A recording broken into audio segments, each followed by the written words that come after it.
খোদার কসম, আমার একটা হাদিস শুনেন আমার নবীর।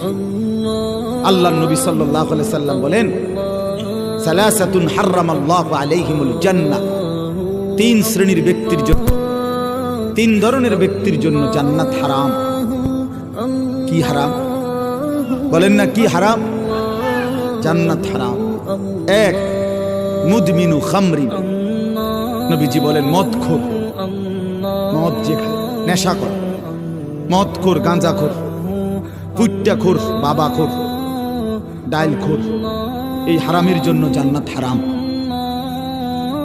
দুই নম্বর, আকুল ওয়ালিদাইন, পিতা মাতার অবাধ্য, মা বাবার যে নাফরমান সন্তান, যে মা বাপকে কষ্ট দিচ্ছে, এই অসভ্যের জন্য জান্নাত হারাম। তিন নম্বর, সবাই শুনেন মিয়া, ওয়াদ্দায়ুস,